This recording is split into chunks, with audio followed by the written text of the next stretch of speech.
Welcome to another episode of Sleep History. Tonight, we'll take a slow journey back to the mid-19th century when thousands of men, women, and children packed their lives into wooden wagons and set off across an untamed wilderness. Close your eyes, breathe deeply, and imagine yourself on the Oregon Trail. Imagine yourself in the spring of 1843 in a quiet town on the western edge of Missouri. The air is cool in the early mornings, heavy with the scent of dew on tall grasses. Small farms stretch out across the rolling landscape with wooden fences, thatched barns, and fields of wheat waiting for harvest. Chickens cluck softly in the yards, and the sounds of farm tools echo faintly from neighbors working their land. To most people, this life seems steady, predictable, even safe. But for many families, something stirs inside, a longing for more. The promise of land and opportunity, whispered from one neighbor to another, carried through letters and newspapers, has awakened both hope and restlessness. The Oregon Territory, far beyond the horizon, feels like a dream. Stories circulate of soil so rich that crops grow taller than a man, of rivers alive with salmon, of forests deep with timber, and valleys where cattle can graze endlessly. For struggling farmers, for blacksmiths who can barely make a living, for widows seeking a new chance, and for young families crowded on war-out land, Oregon sounds like a paradise. Yet the dream is not close by. It lies more than 2,000 miles away, across plains, deserts, rivers, and mountains. The journey is long, uncertain, and full of danger. Still, the thought of beginning again, of owning a piece of land, of giving children something greater than what one has known, this thought grows stronger each day. The decision to leave is not made in haste. Around wooden tables lit by flickering lanterns, families gather night after night. They speak in hushed voices so as not to wake the children. Fathers lean forward, hands calloused from work, weighing the risks. Mothers, with quiet but steady voices, ask the hardest questions. What if the oxen die?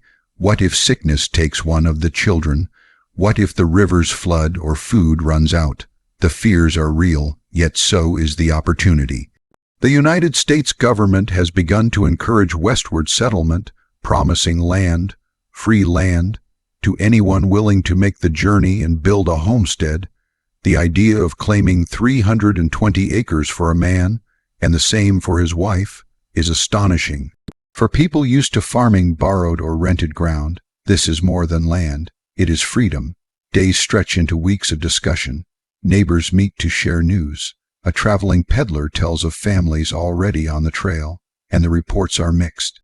Some have perished, but others have arrived safely and written back of fertile valleys where wheat and corn grow tall.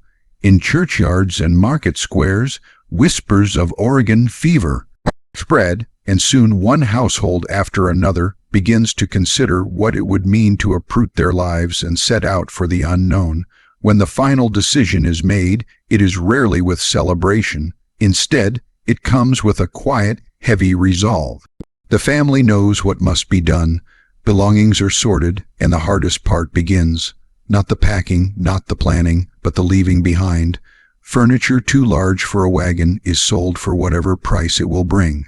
Neighbors barter for tools, books, or livestock that cannot make the journey.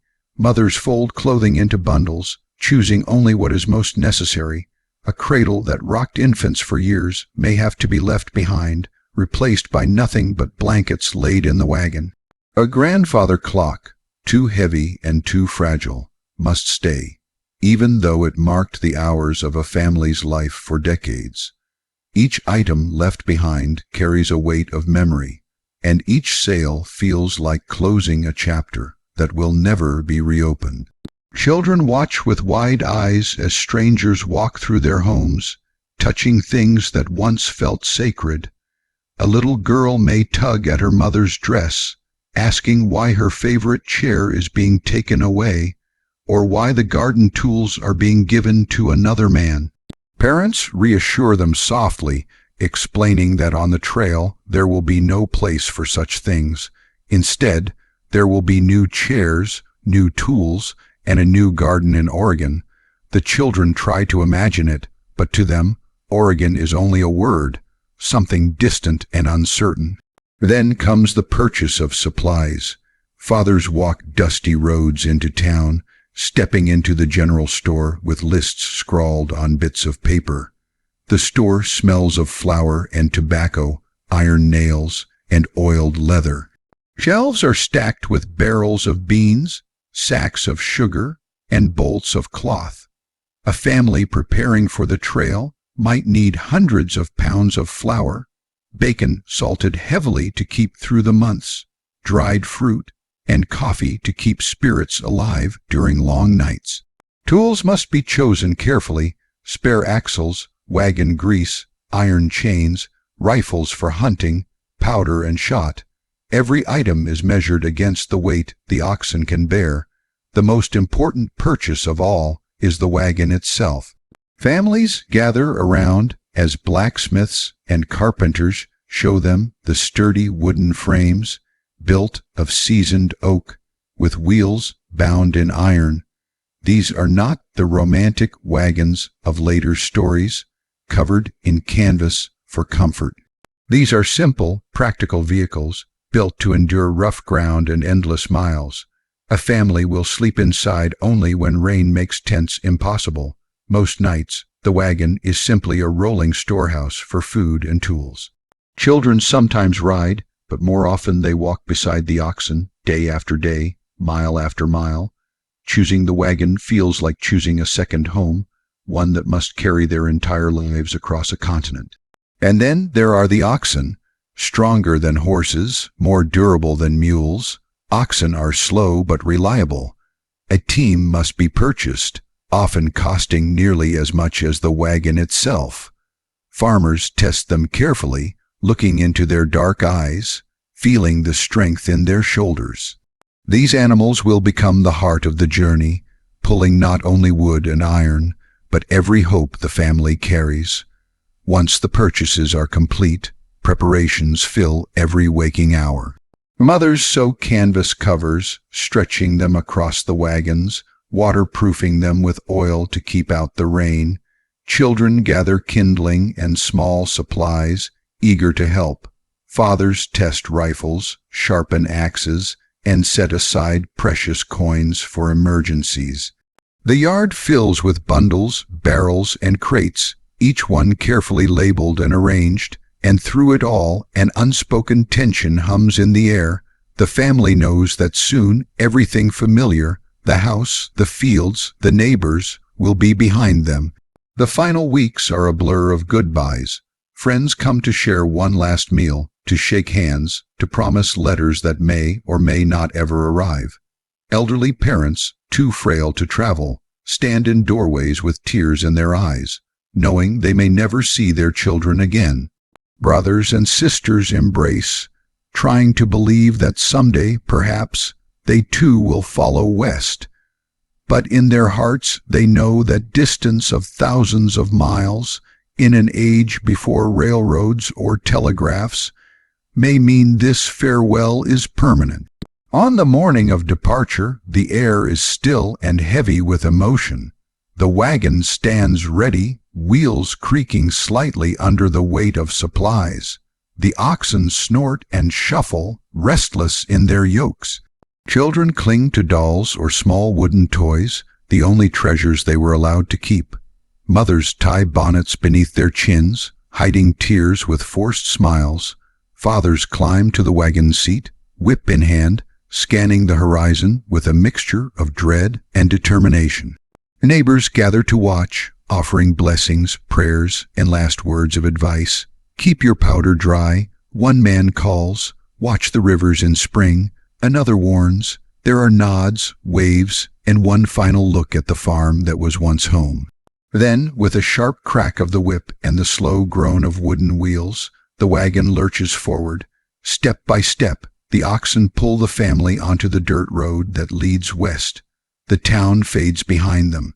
The fields, the fences, the familiar paths where children once played, all grow smaller with each mile. The sound of neighbors calling grows fainter, replaced by the steady creak of the wagon and the rhythmic thud of hooves. Ahead lies only the horizon, a thin line where sky meets earth, stretching endlessly toward the promise of Oregon. The decision to leave was not a single moment, but a long unfolding of hope and fear, loss and longing. It was the act of turning away from what was known and stepping into the vast unknown. And though the trail ahead would bring hardships beyond imagining, the families who chose to go carried with them something stronger than fear. They carried the belief that beyond the mountains and rivers there waited a place where they could begin again. So they left, quietly, with hearts heavy and hopeful, they left. And with each slow turn of the wagon wheels, the great migration west began, not only a physical journey, but a journey of spirit, a testament to the courage it takes to say goodbye to the world you know and trust that something better waits beyond the horizon. First days on the Oregon Trail always began in the half-light of dawn, when the world still felt hushed, as if holding its breath before the long day ahead. In those early mornings, a mist often clung to the fields and riverbanks of Missouri, curling like smoke over the tall grasses. Wagons stood in loose circles, canvas covers stretched taut, oxen shifting restlessly in their yokes.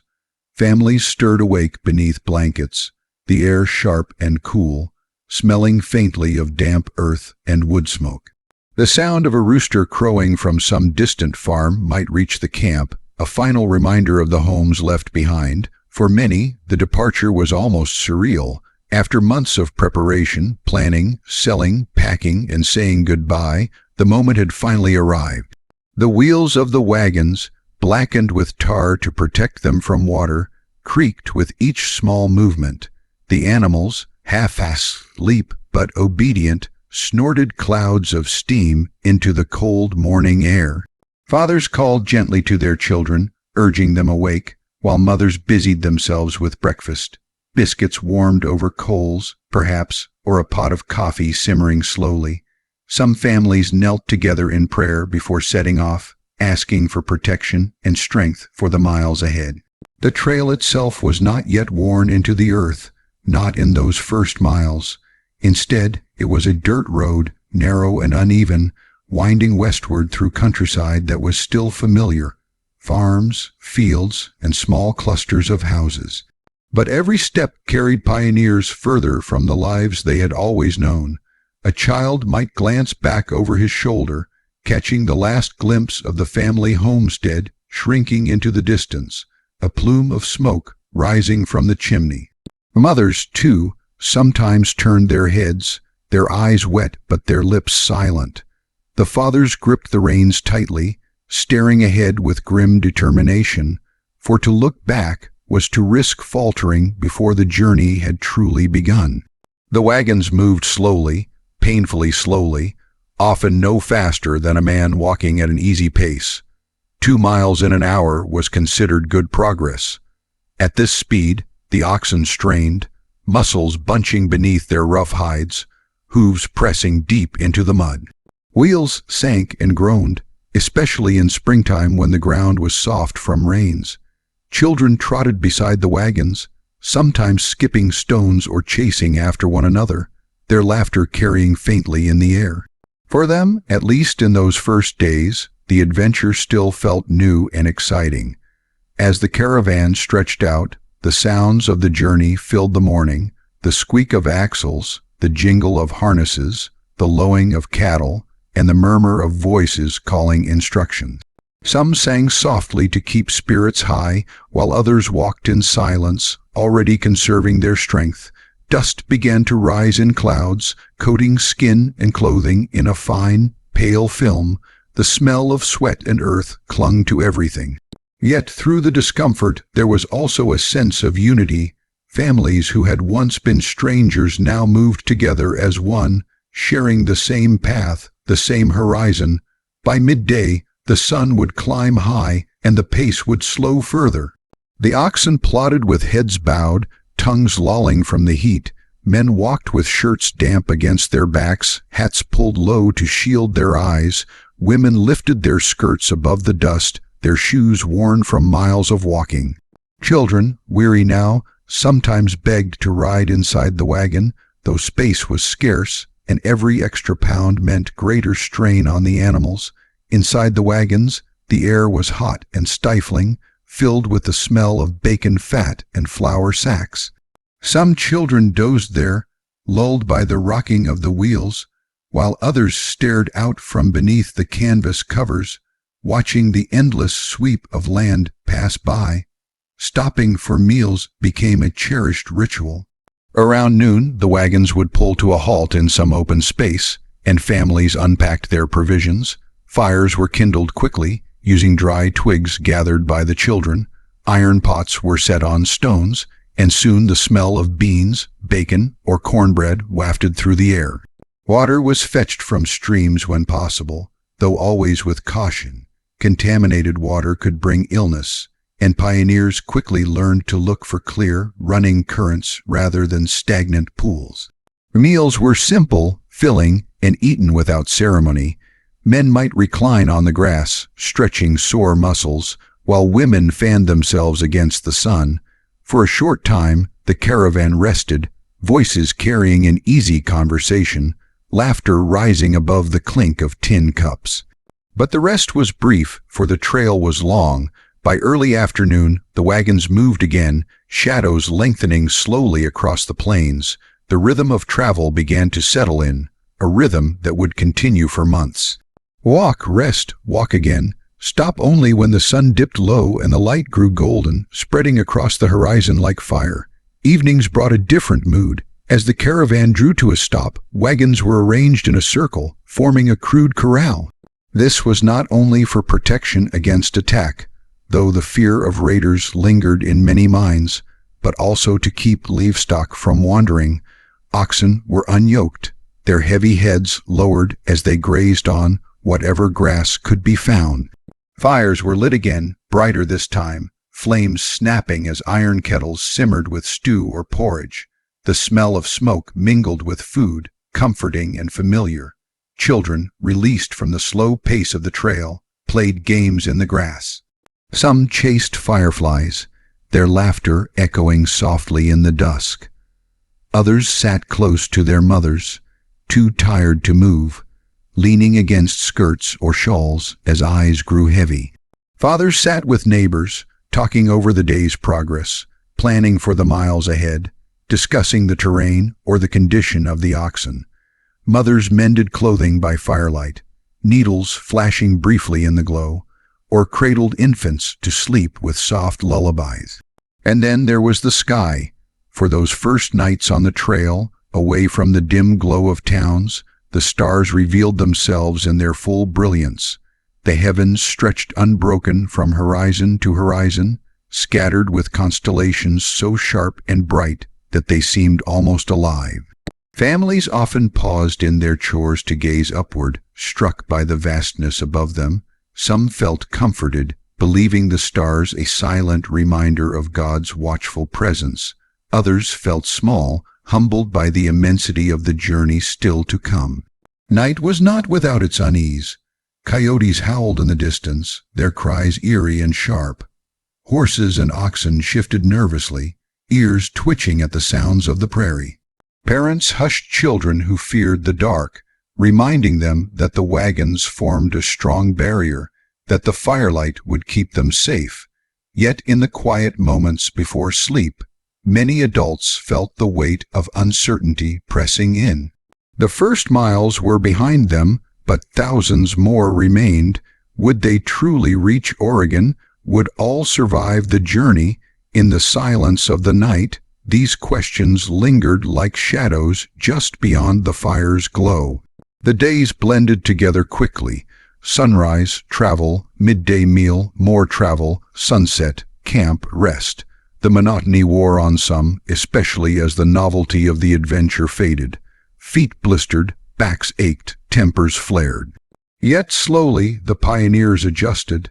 Their bodies grew accustomed to the rhythm, their minds adapted to the endless horizon. What had once seemed daunting began to feel almost natural. This was life now, the wagon, the trail, the land stretching endlessly ahead. And still, in those first weeks, there was a strange mixture of excitement and dread. Every creek crossed, every mile marked on the maps, brought them closer to the unknown. Missouri was behind them now. Ahead lay plains that stretched further than imagination, rivers wide and dangerous, mountains jagged and steep. But for the moment, in the early stages of the trail, the families walked with hope. They sang to keep their spirits high. They prayed together, believing that each step westward was a step toward a better life. And as they lay down each night beneath the blanket of stars, listening to the quiet crackle of the fire and the soft breathing of their children, they carried with them not only the burden of the journey, but also the quiet strength of those who had chosen to begin. The start of the journey was more than the movement of wagons. It was the crossing of a threshold, the leaving of one world for another, and though the trail was long and unforgiving, each day forward bound them more deeply to their dream. Life on the Oregon Trail was not a single adventure, but a long unfolding of repetition, patience, and endurance. Each day blended into the next, a rhythm of rising with the sun, walking until exhaustion, and resting beneath the stars. For many families, what had begun with excitement quickly turned into routine, and routine into something harder to describe. An existence carried forward not by comfort, but by necessity. Morning began in darkness, long before the first glow of dawn stretched across the horizon. A voice, often that of the wagon master, would call through the camp, urging families awake. The sounds of movement soon followed, the shuffle of boots against grass, the cough of a man clearing his throat, the soft cries of children stirred too early from sleep. Fires that had died to embers through the night were stirred back to life, sparks rising against the sky. The sharp smell of smoke mingled with the cooler scents of dew and damp earth. Mothers prepared simple breakfasts, perhaps biscuits reheated over coals, or porridge made from oats, thick and plain. Coffee, when available, was a comfort savored slowly, its bitter warmth steadying tired hands. Packing the wagon was an ordeal in itself. Each item had a place, and every morning it had to be returned in careful order.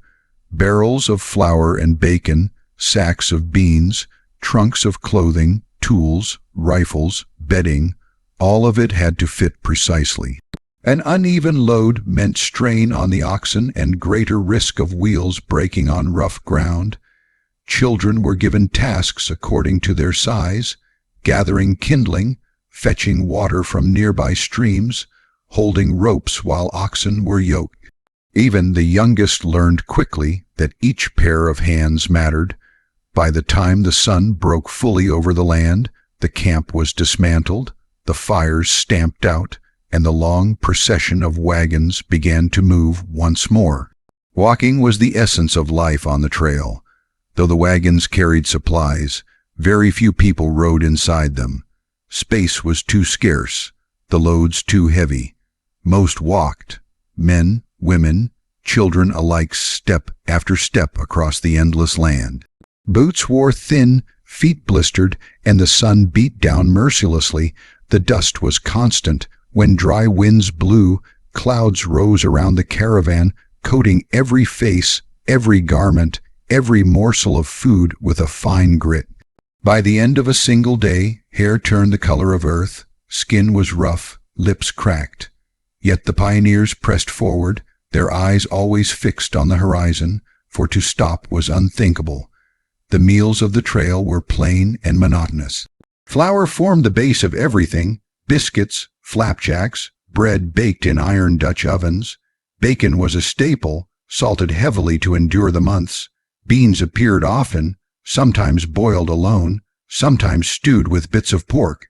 Coffee, though treasured, was rationed carefully, and when it ran low, substitutes were brewed from roasted chicory or parched corn.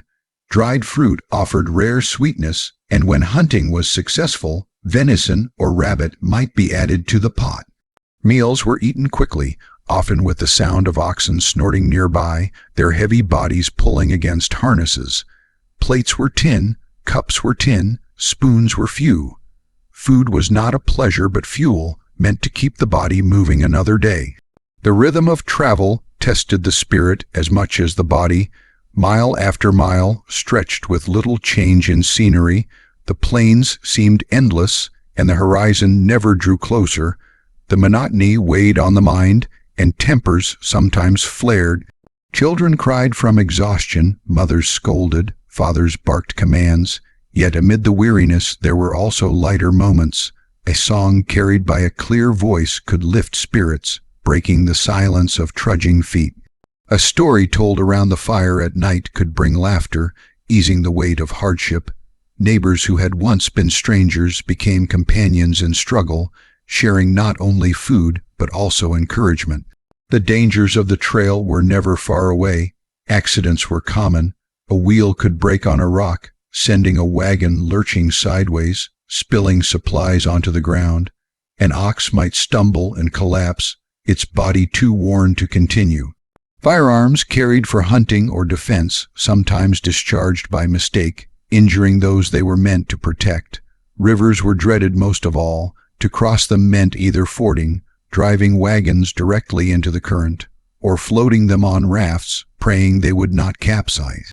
Children were watched closely near water, for one slip could mean drowning. Every crossing was a moment of tension, breaths held until the opposite bank was reached. Illness, too, stalked the caravans. Cholera was feared above all, its onset swift and devastating. A healthy man in the morning could be buried by nightfall, his body wrapped hastily and laid beneath a mound of earth by the trail. Dysentery, fever, and smallpox spread quickly in crowded camps. With little medicine and few doctors, families relied on home remedies. Herbs, poultices, prayers. Graves appeared often, marked with wooden boards, names carved quickly before the caravan moved on. For those left behind, grief had no time to rest. The wagons pressed forward, the trail demanding its own merciless pace. Yet not every memory of daily life was shadowed by hardship. There was beauty, too, and moments of wonder.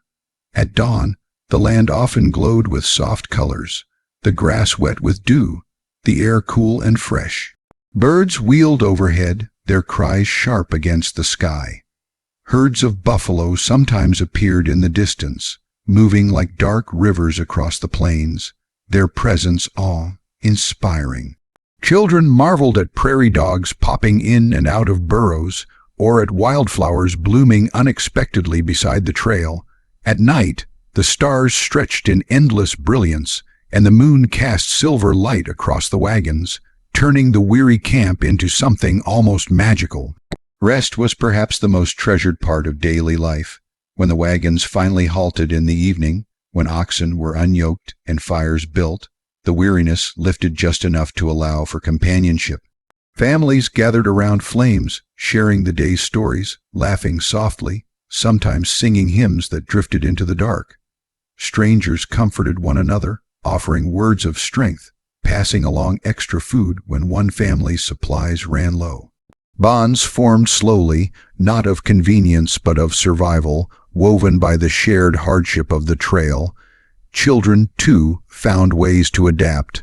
Though tired, they made games from stones and sticks, raced each other across the grass, or watched insects with curiosity. For them, the trail was both difficult and strangely freeing. They grew strong quickly, learning resilience without even realizing it. Many later remembered the journey not only for its hardships, but for the sense of wonder it instilled, the endless skies, the vast herds, the thrill of each new landscape unfolding before them. As weeks turned into months, daily life hardened the pioneers. Feet grew calloused, shoulders broadened, hands became rough from work. Complaints grew fewer, not because the pain lessened, but because endurance became second nature.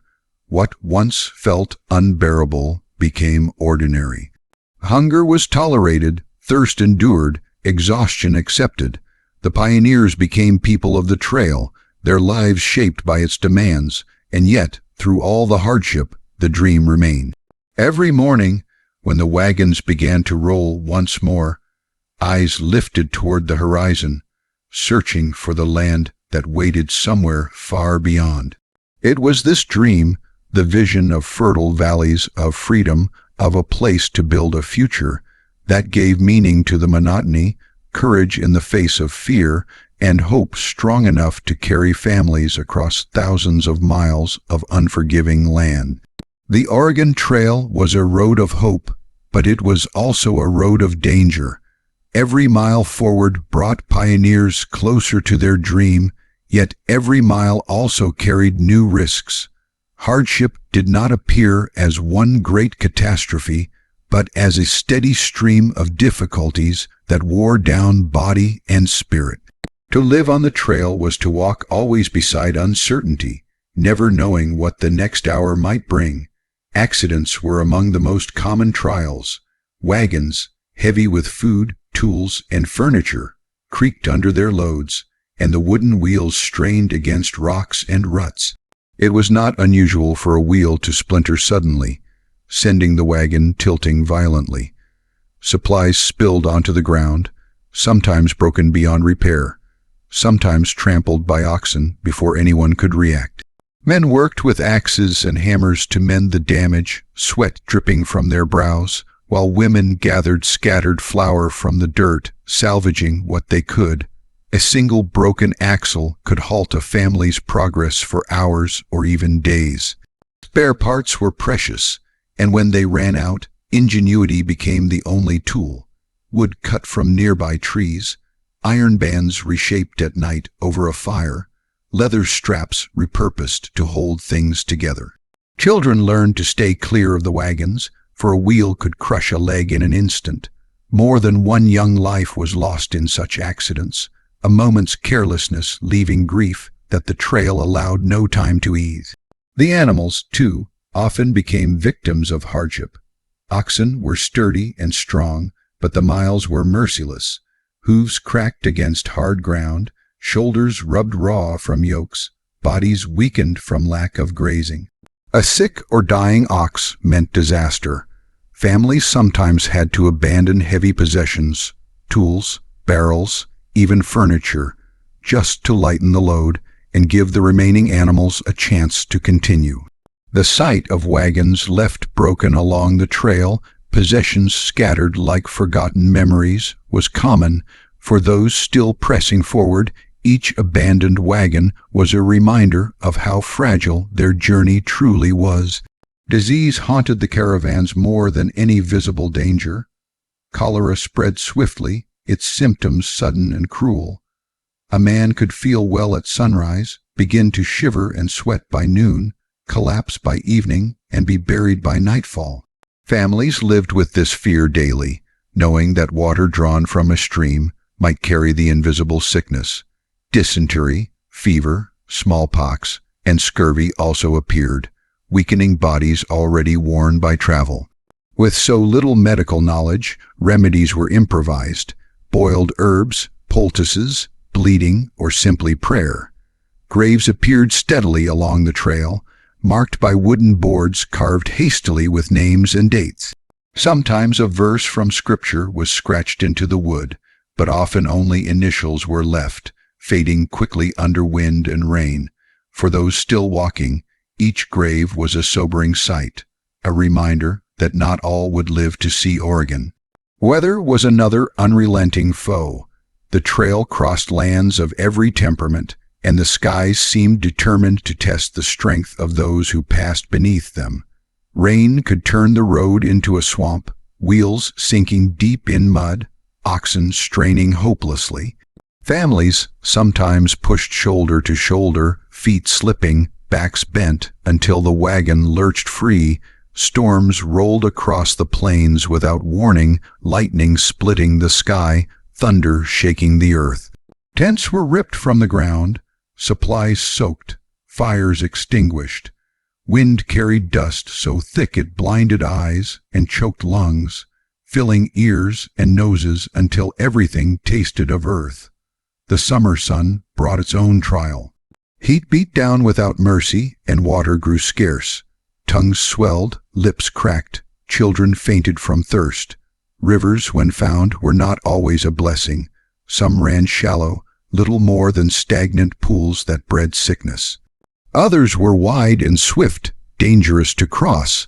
Families faced the terrifying choice to risk driving wagons directly into the current or to spend hours building rafts and praying the load would not tip. Many drowned in these crossings, swept away in waters too strong to resist. There was also the constant presence of hunger. Provisions, carefully measured at the start, dwindled as the weeks dragged on. Flour grew musty, bacon spoiled, beans ran low. Families rationed carefully, cutting portions until meals became small and unsatisfying. Children asked for more, but were told gently there was none. Some foraged for berries, roots, or wild onions, learning which plants were safe, which could sicken. Hunting offered relief when successful, but game was not always plentiful. A rabbit caught by snare or a deer brought down with a rifle could feed many, yet sometimes days passed without a single catch. Hunger gnawed at the belly, and with it came weariness of spirit. The psychological toll was as real as any physical burden. Day after day of walking, of dust and heat, of watching the land stretch endlessly without change, these wore heavily on the mind. Quarrels flared easily. A snapped word between husband and wife, a shouted command at a child, a dispute between neighbors over grazing rights or water sources.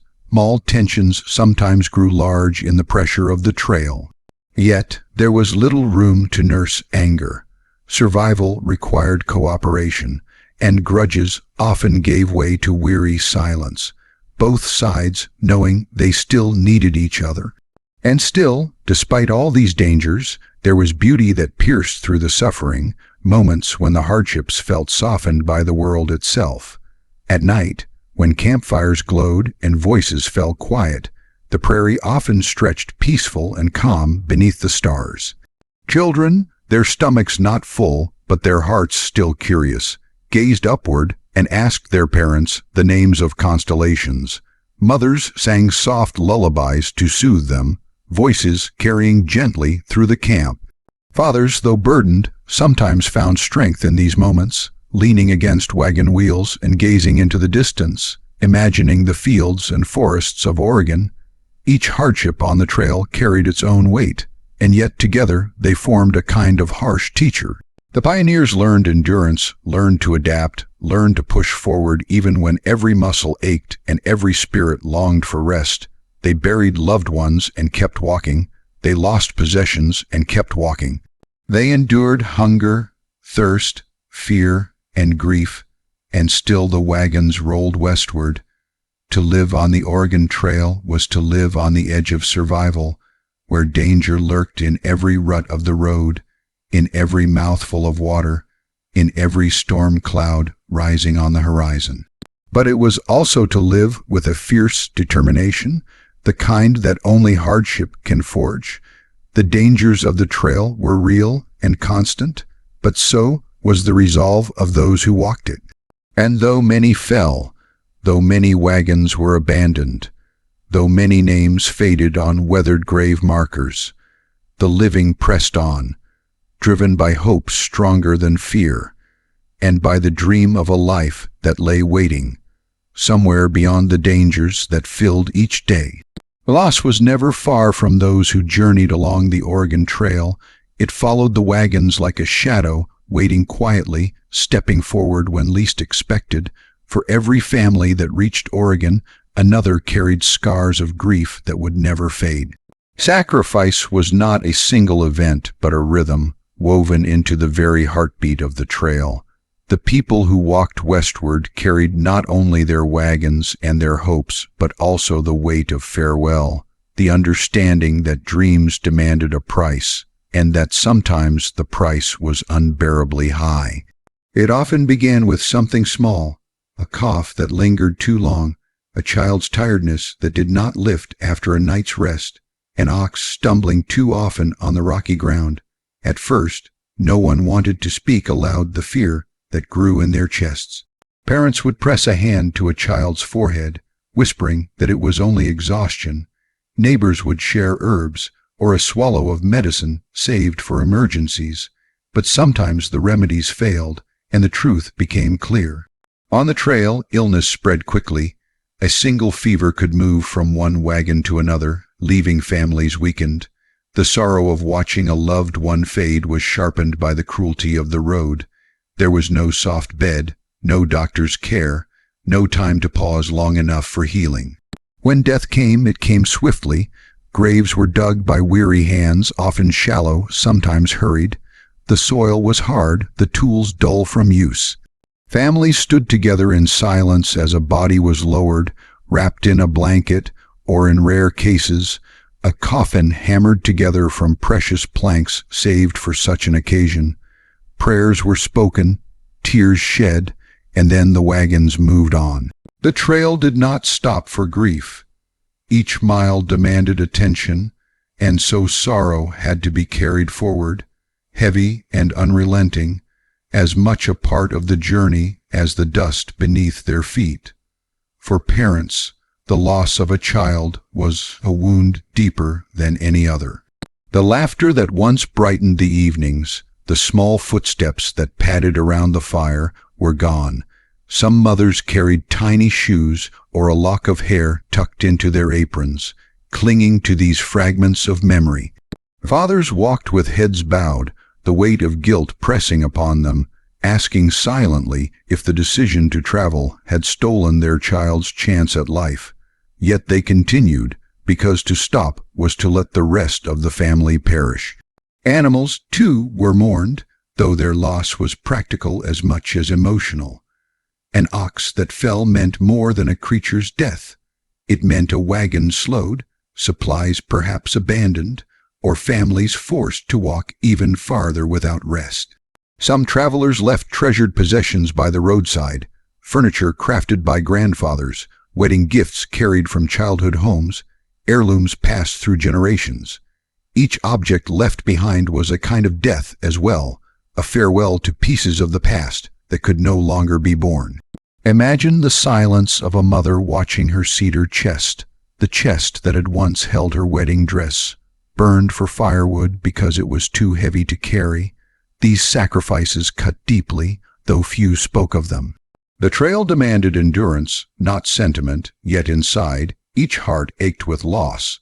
Sometimes sacrifice came in the form of choices made between life and death. A sick family member might be left behind with strangers, entrusted to another wagon train because their own group could not delay. Husbands and wives were sometimes separated, not by quarrel, but by necessity, one staying with the weak while the other pressed forward with children, not all reunited at the end. These partings were quiet tragedies, rarely recorded in diaries, but they lived on in the memories of those who bore them. Sacrifice also meant the shedding of comfort. Those who had left behind homes with solid walls and stocked pantries quickly learned the trail cared nothing for luxury. Nights were cold, blankets thin, meals plain and often unsatisfying. The sacrifice of comfort wore down the spirit as surely as miles wore down shoes. Yet in this stripping away, something harder and stronger emerged. Families who had once enjoyed the rhythm of village life learned to endure with little, to carry on with dignity even when possessions dwindled and the future looked uncertain. There was, too, the sacrifice of innocence. Children who set out with wide eyes and wonder quickly saw more than their share of death and suffering.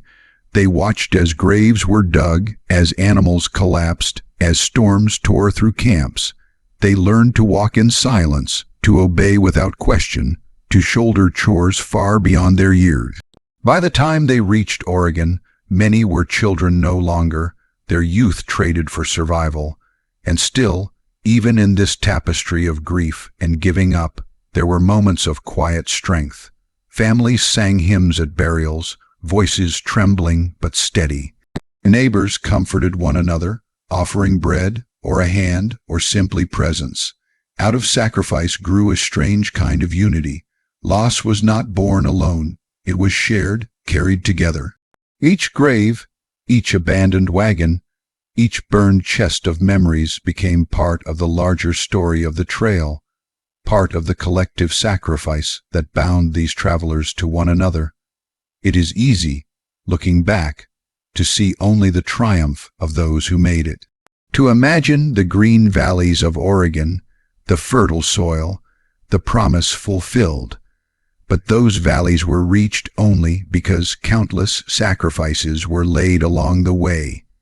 Dreams were built upon loss, hopes carried forward despite grief. And for many, the memory of what was left behind never truly faded, even in the land of promise. The Oregon Trail was not only a path of courage and ambition, it was a path of surrender, of farewell, of sacrifice upon sacrifice. Those who walked it gave up more than we can measure. They gave up belongings, health, innocence, and sometimes the lives of those dearest to them. Yet in this giving up, they revealed the depth of human endurance. They proved that even in the face of unrelenting loss, hope could still burn, fragile but unextinguished, guiding them westward, step by step, mile by mile, into the unknown. At last, after so many months upon the road, after dust and storms, loss and sacrifice, the end of the long trail begins to take shape. The travelers have carried themselves over endless plains, across rivers that swelled like oceans, and through mountains that rose like walls against the sky. Each step has been hard, won, each mile heavy with struggle. Yet now, as the wagons creak slowly forward, the world begins to change. The air cools, touched by the scent of pine carried from forests ahead. Streams run clearer, faster, filled with the promise of fresh water. Grassy hills roll in the distance, lush and green in a way that feels almost otherworldly after the barren stretches of desert and dust. Hope, once so fragile, begins to feel solid again beneath tired feet. Imagine walking beside your wagon as dawn breaks over the horizon. The sun rises gently, painting the sky with soft shades of rose and gold. The oxen, worn but faithful, lean into their yokes with the same steady rhythm they have carried for months. Your boots are torn, your clothes faded from wind and sun, but your eyes are alive with the shimmer of what lies ahead. Someone calls out from another wagon, pointing toward a distant ridge, and when you look up, you see it too, the land opening wide, filled with green valleys and tall trees that stretch toward heaven.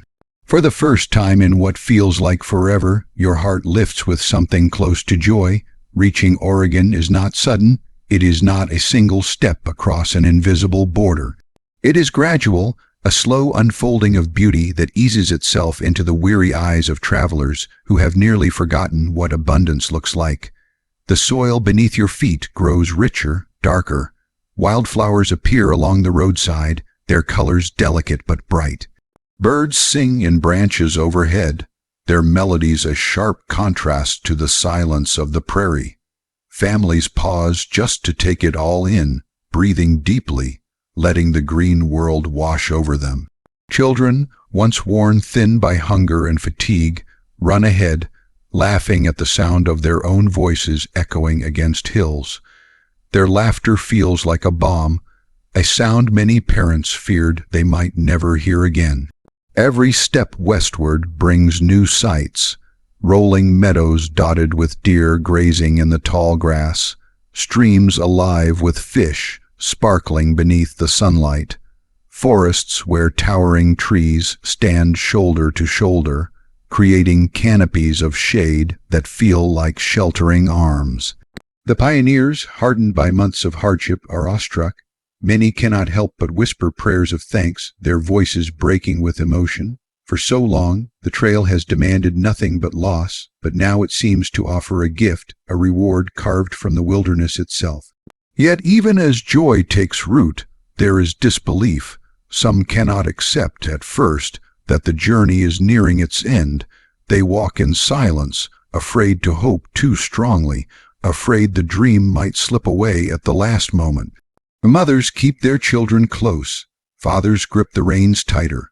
all of them carrying the memory of too many goodbyes along the trail. And still, the land calls them onward, whispering that it is real, that their endurance has brought them to this place. At night, campfires burn with a different kind of light. The songs sung are not just of sorrow or longing, but of anticipation. Even the simplest meal tastes sweeter when eaten with the knowledge that the endless march is nearly finished. People share stories of what they will do once they arrive. A farmer speaks of planting wheat in soil so fertile it could feed his children through every winter.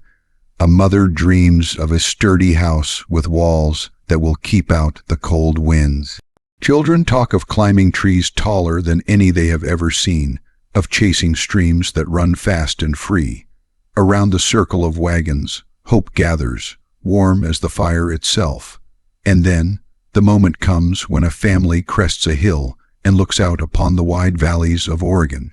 Before them stretches land that seems almost untouched, wide open, waiting.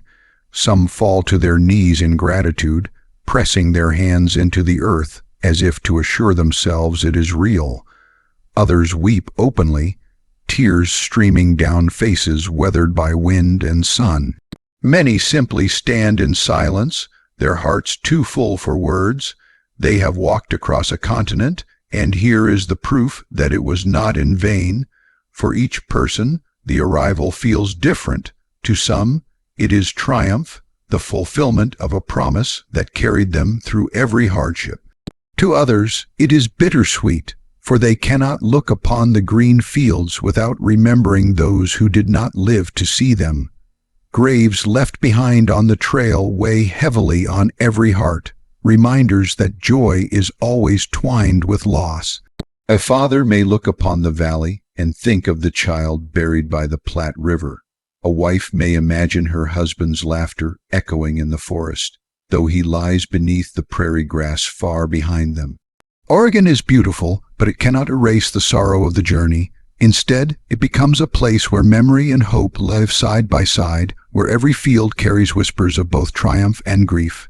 Yet even in sorrow, there is renewal. Families begin to imagine homes rising from the soil, fields spreading wide with crops, communities forming where there is only wilderness now. The future is no longer an abstract dream. It takes shape in the mind's eye, solid and clear. Some see orchards heavy with fruit. Others see children running through doorways of houses not yet built. Many see churches where voices will gather in song, towns where laughter will echo, schools where children will learn to read. What was once only survival now opens into possibility. The land itself becomes part of the healing. After so many months of dust and desolation, the green world restores tired spirits. Water tastes fresher. Air feels cooler. The very earth beneath the feet seems to breathe life back into weary bodies. People find themselves pausing often, touching tree bark, letting grass run through their fingers, marveling at the abundance that surrounds them. Some who had nearly lost faith on the trail find it again here, believing the land itself is proof of providence, a gift for their suffering. The final days of the journey are filled with a mix of relief and disbelief. The wagons move more slowly, not because the oxen are weary, though they are, but because people cannot help but stop to take in every sight to let the reality sink in. There is no need to rush anymore.